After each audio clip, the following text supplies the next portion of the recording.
एक दिन शिवानी और प्रज्ञा किचन में काम कर रही होती हैं।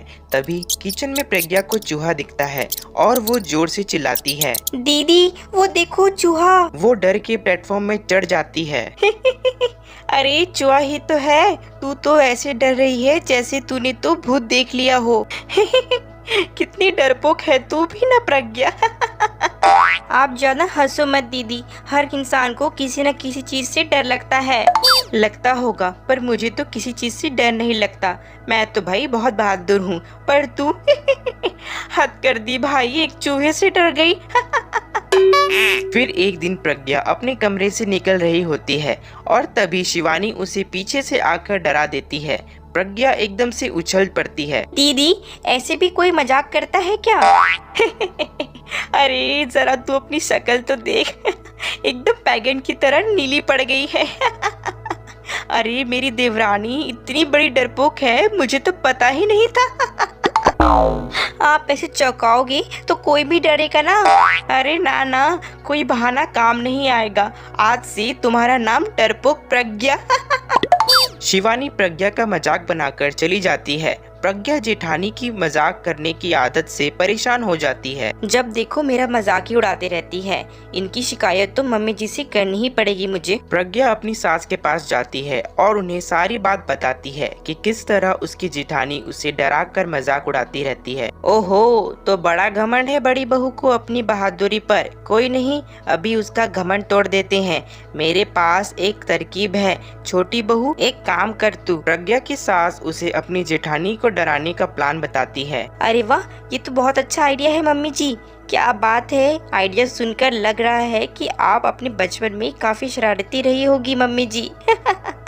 अब आएगा मजा मेरी बहादुर जेठानी जी को। प्रज्ञा और उसकी सास मिलकर जेठानी को डराने का प्लान बनाते हैं। रात को प्रज्ञा शिवानी के पास जाती है और कहती है, दीदी मुझे ना बहुत डर लग रहा है। क्या हुआ मेरी डरपोक देवरानी को? दीदी मैं छत पर गई ना तो मुझे ऐसा लगा कि कोई वहाँ है। ऐसा लगा जैसे कोई मुझे देख रहा था, जैसे कोई साया। अरे क्या बक रही हो, ये तेरा वहम होगा। नहीं दीदी आप चलो ना प्लीज मेरे साथ, मुझे बहुत डर लग रहा है। मेरी एक साड़ी वहाँ सूख रही है, वही लानी है। प्लीज आप चलिए ना ऊपर मेरे साथ।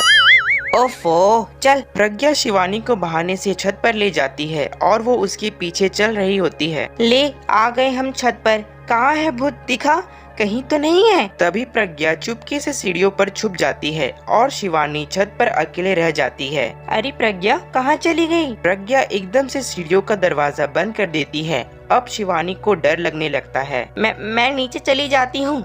लगता है प्रज्ञा भी नीचे चली गई है। तभी उसके सामने एक खुले बाल सफेद साड़ी में एक औरत खड़ी होती है। शिवानी उस औरत को देखकर डर जाती है। आलतू जलालतू आई पला को डाल तू, आलतू जलालतू आई पला को डाल तू।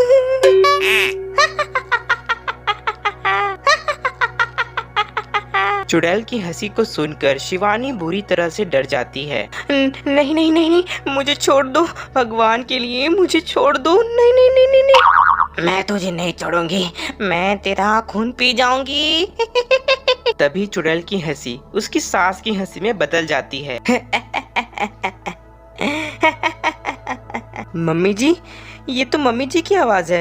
शिवानी देखती है तो उसकी सास चुड़ैल का मेकअप करके खड़ी होती है और प्रज्ञा उसकी सास जोर जोर से हंसने लगते हैं। क्यों मेरी बहादुर जेठानी जी, आप तो कहती थी कि आप किसी से नहीं डरती। ये तुमने अच्छा नहीं किया प्रज्ञा। और सासू माँ आप भी इसके साथ मिलकर। अरे और नहीं तो क्या बहू, तुम अब मेरी छोटी बहू का ऐसे मजाक बनाओगी तो मुझे तो चुड़ैल बनना ही पड़ेगा ना।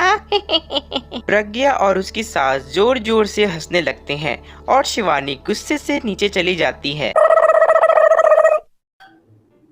आपको हमारी यह कहानी कैसी लगी कमेंट कर जरूर बताएं और ऐसी ही मज़ेदार कहानी देखने के लिए हमारे YouTube channel dream Hindi Toons को सब्सक्राइब करें, लाइक करें और शेयर करें।